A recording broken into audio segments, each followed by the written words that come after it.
All right, cue the video of Travis Kelce going Viva Las Vegas, baby. Viva! Viva Las Vegas! Hey, how do we get Travis Kelce singing that song and Jason Kelce shirtless? No on joke. This? That's what I want to know. Anybody want to share that? Figure that one around? All I'm saying is the Chiefs are the Super Bowl champions, and you're just going to have to deal with it. To Collin's credit, he called it before the season almost even started. He had more faith than most Chiefs fans. So, And what was my comments after we lost to the Raiders on Christmas Day? I can't remember. I said the Chiefs were still going to win the Super Bowl. Yeah, well, yeah. I mean, when you lost to the Broncos, which, you know, that was the moment. It was like, wow, what happened? We just started this downward spiral, you know, type deal. So I just, you know, when your back's against the wall, you just double down. Yeah. You know, and as a Chiefs fan, as a Mahomes and Kelce and Andy Reid believer, I doubled down. I mean, they came and got it done when it mattered, right? Some are having conspiracy theories that since Sam and I got tough, they really turned it around. So those are some theories going around. I'm not saying my dog's the reason that he won, or they won, but you're just saying it happened. You know? Yeah.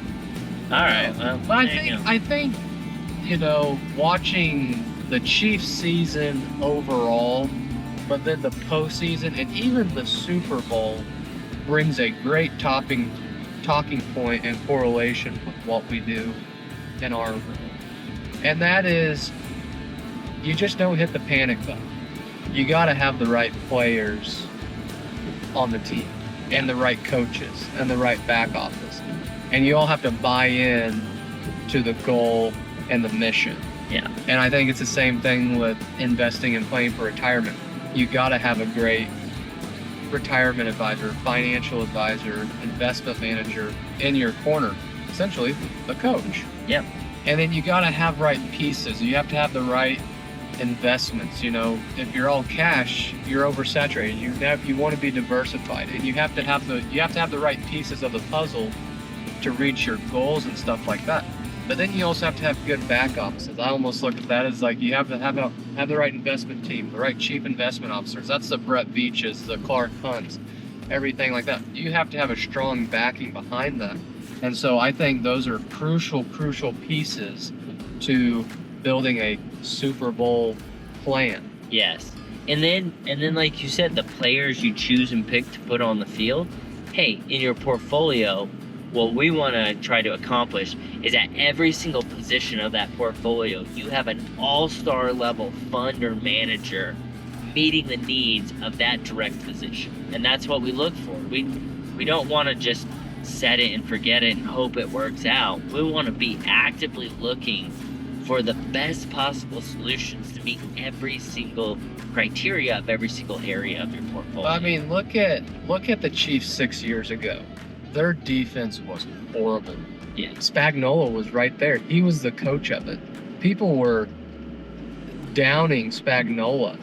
But then we make a plan to let Tyreek Hill go, to invest in our defense.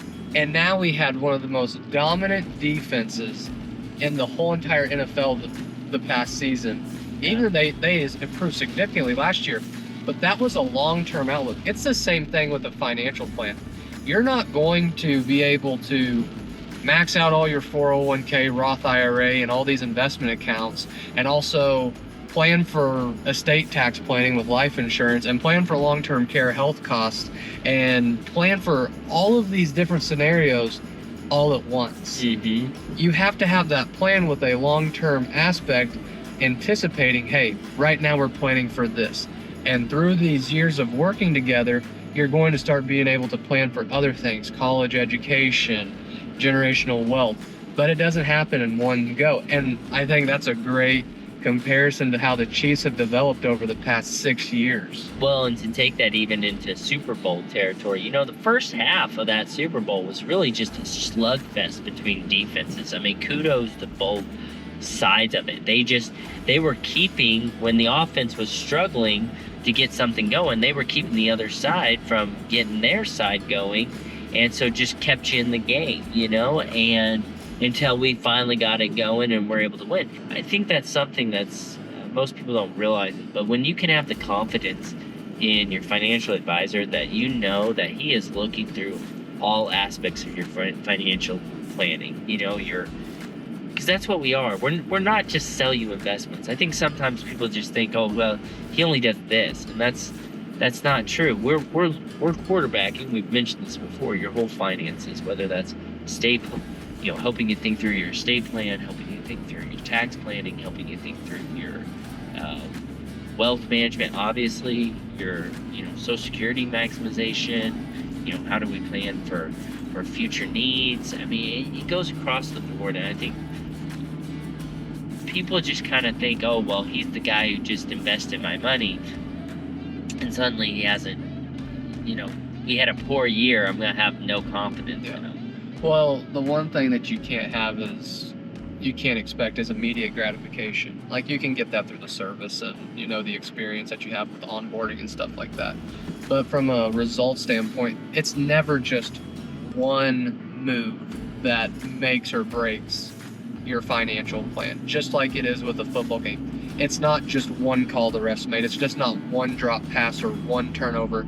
It's a series of good, sound, executed plays that lead to a win, or it's a collected amount of missed opportunities, mistakes, penalties that can cost you the game. It's not just one, it's a series of it. And it's just like your financial plan. It's not just one move, one day that makes or breaks your plan. It's day in, day out, doing sound financial principles on a daily basis, whether you make a little amount of money or a lot of amount of money, because it's those day in and day out financial principles that makes you a successful investor and makes you successful financially.